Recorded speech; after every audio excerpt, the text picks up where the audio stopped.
Dirasa, diciri lini masa. Oke, sekarang gue lagi mau ngobrol nih sama siapa? Siapa namanya, Mas? Gue manggilnya Faruk. Mas aja. Faruk bangsat, kayak kita udah gak lama temenan aja. Oke. Oh, gue mau nanya nih. Gimana? Gue nanya nih. Apa tuh? Nah, Sebelum- kita mau bahas apa sih? Oh, Ada bahas apa sih? apa? Lo Anjing. telepon malam-malam ini tuh apa sih? Tahan. Lu perkenalkan diri dulu dong supaya nggak bingung nih. Lu siapa ya, anjing? Oke.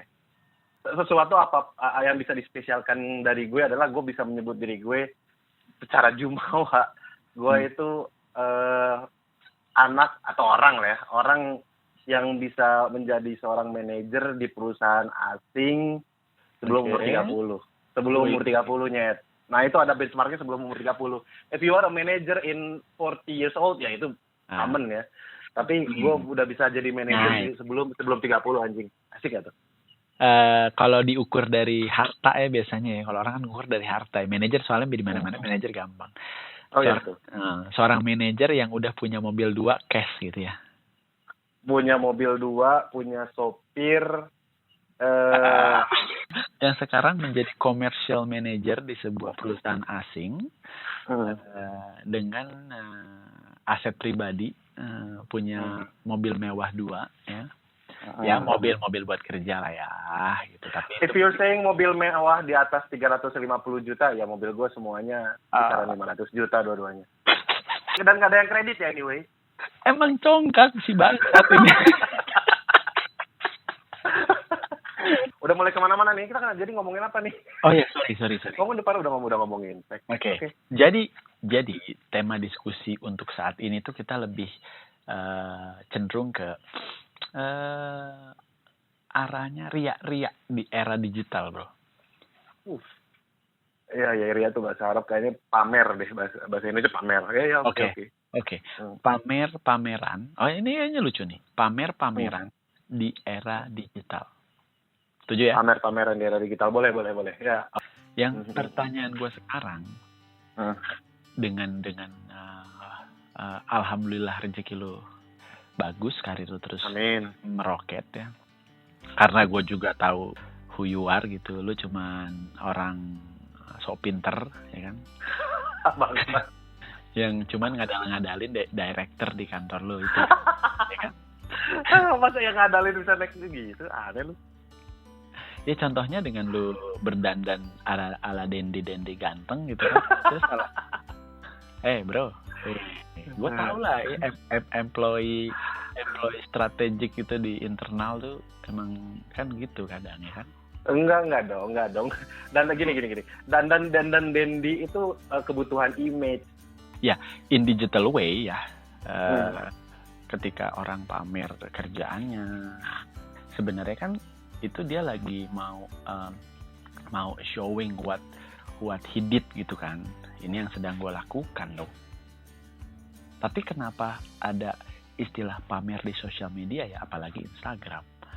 Yang gue tahu sebenarnya Instagram lo ya biasa aja sebenarnya. Tapi kan biasanya memang orang yang udah mulai growing, dia udah mulai cuman dia mah anaknya doang gitu. Padahal dia somebody di company-nya bisa gitu. Nah, cuman di luar dari itu, ini ada juga orang-orang yang di level employee ya, yang bukan di level manager, di level staff. Yeah. Di level staff, dia masih udah menggunakan kemejanya mungkin lebih rapi daripada lu sekalipun. Gue ngeliat lu di sebagai praktisi, orang yang icon ya di industri lu. Industri apa sih kantor lu tuh? Chemical ya? Iya. Ya di chemical. Ngelihat mereka, misal lu ngelihat nih ya orang nih kayak meja banget kan, terus fotonya sama pesawat gitu kan ya, pesawat terbang ya kan. Justru pertanyaan gue sekarang, pertanyaan gue sekarang, itu pamer atau emang kebutuhannya dia untuk foto? Gue sebenarnya karena makanya kebutuhan pamer itu kita lihat dari frekuensi. Gini aja deh, Cok. Kalau lo setiap hari pergi ke restoran mewah, you name it, di Fairmont, di Mulia, habis itu lo pindah lagi ke Nah, kalau itu menjadi salah satu rutinitas lo sehari-hari, Yang common itu ya. yang jadi common, dan itu jadi tidak menjadi kebutuhan lo untuk pamer itu kan. Jadi itu jadi menjadi common things yang ada di hidup lo. Nah, justru itu yang mau gue bedakan di sini gitu. Yang gue rasa untuk beberapa orang yang jarang pergi ke hotel mewah misalkan, ketika mereka ada kesempatan menginap di hotel mewah atau nggak lunch di hotel mewah, or dinner di hotel mewah, itu yang menjadi kesempatan mereka untuk aktualisasi diri. Jadi terlihat dong kebutuhan dan pamer ini melihat berdasarkan frekuensinya menurut gue. Kalau gue sering traveling bolak-balik ke Jakarta, Singapura, setiap gue terbang gue selalu posting gue di SQ misalkan, SQ Airlines. Kan itu akan menjadi konyol juga tuh. Jadi pentingnya untuk memaintain citra lo, image lo juga sangat penting berdasarkan frekuensi itu sih. Nih, gue nanya tentang pamer-pameran di era digital. Lu keliling Indonesia lah, gue anggap gitu. Bahkan lu keluar ke negara tetangga lah ya untuk beberapa kebutuhan. Bahkan lu ke Eropa kemarin untuk urusan mewakili. Enggak nih, lagi mau sombong gue pernah ke Eropa, apa lu juga sering ke Italia gitu maksud gue? Sebentar. Go with the flow dulu anjing. Lu jangan gini dong. Ya, karena gue juga tahu kan lu suka congkak juga kan di Instagram. Maksud gue emang endingnya emang lu baru sekali, gue udah 14 kali gitu sih. Nanti. Tapi lu udah matahin gitu, gue nggak suka gitu. Kan harus gantian gitu loh maksud gue. Gue tertarik dengan respon lu tentang lu itu nggak mau gue pamer karena gue frekuensinya lebih sering dari lu anjing. Berarti kan tandanya tidak ada ketidakrelaan lu di podcast gue ini. Enggak gitu. Gue mau nanya, keresahan gue ini tentang pamer-pameran di era digital itu kan keresahan gue kan, karena gue sebagai praktisi di industri digital kreatif, terus gue pengen mendapatkan opini dari seorang commercial manager di perusahaan asing ya di Indonesia. Nah, itu kan yang sedang kita bedah kan, bener ya? Bener ya. Betul. Gini, karena ada garis thin line itu ya, ada thin line antara aktualisasi sama pamer. Jadi gue selalu merasa ngeliat orang itu ketika dia aktualisasi, it's part of their riaknya aja gitu. Jadi gue nggak bisa nangkep, oh ini secara wise dia mengaktualisasi diri tanpa maksud pamer. Nggak bisa, soalnya gue nggak bisa membedakan itu saat ini gitu. Oh, berarti lu setuju dong orang yang sedang posting, semua orang yang posting di sosial media itu orang yang pamer? Oh iya, pasti dalam it many occasions ya. Apapun yang dia lihat kan, dia itu lagi pamer, dia itu lagi exhibition, lagi memperlihatkan sesuatu, hal yang ramai yang dia ingin lihatkan. Itu menurut gue. Berarti nggak boleh dong itu sama agama dong. Gimana ya? Gini ya udah gini deh.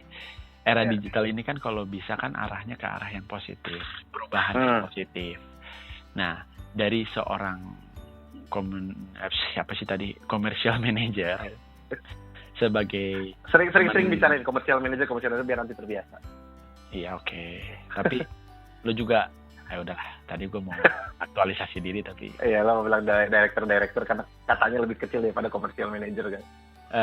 Gue mau nanya sama lu, bagaimana caranya untuk mengkonvert itu menjadi aktualisasi diri hanya untuk memperlihatkan kepada saudara bahwa gue baik-baik aja kok dengan pekerjaan gue baik-baik aja kok dengan keluarga gue. Kan sebenarnya kalau bisa kan sosial media dipergunakan dengan itu dong, kalau bisa.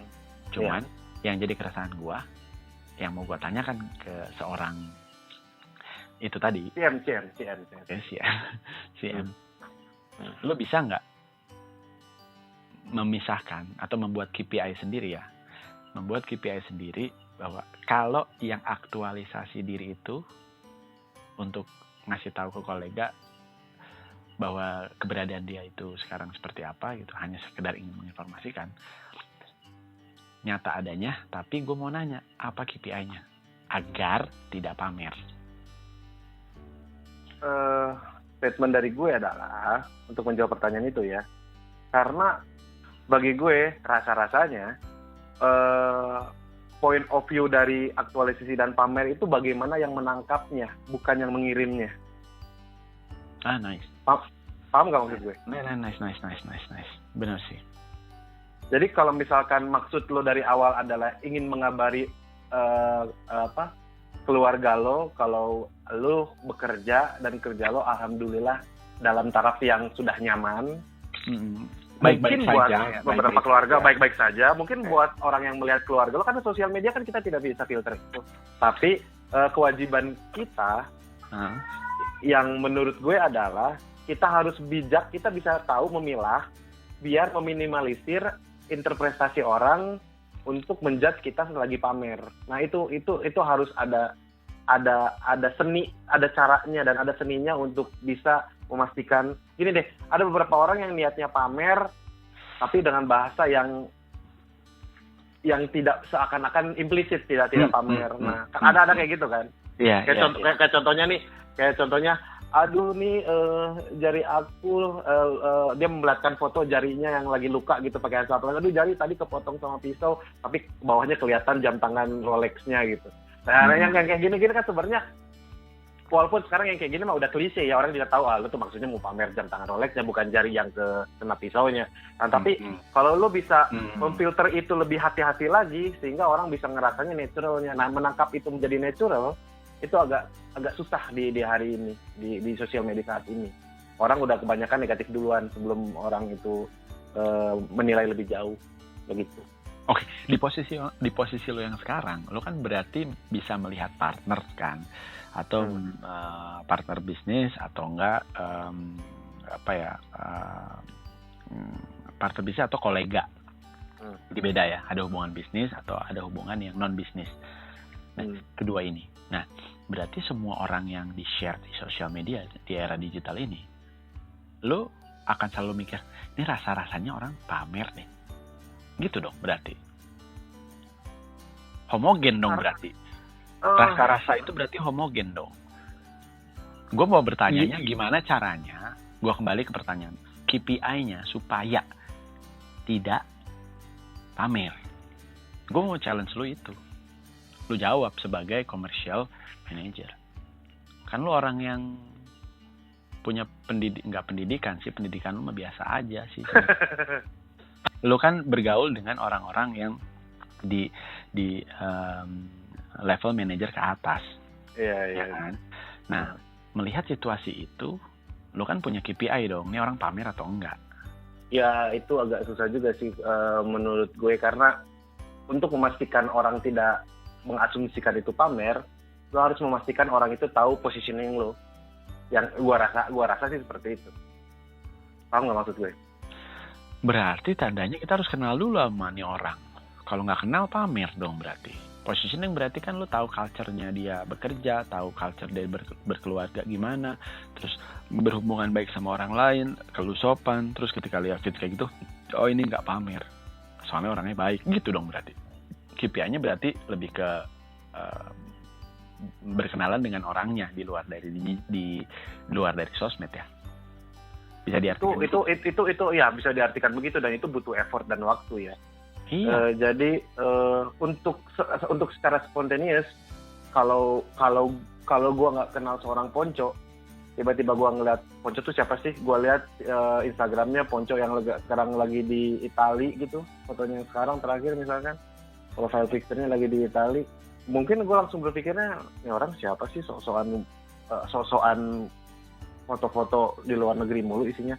Tapi begitu gue yang mengenal lo adalah lo bekerjanya memang untuk itu, yang mengharuskan lo harus ke Itali, ya seperti yang gue tahu sekarang itu sudah menjadi tidak terlihat seperti pamer, terlihat justru biasa aja.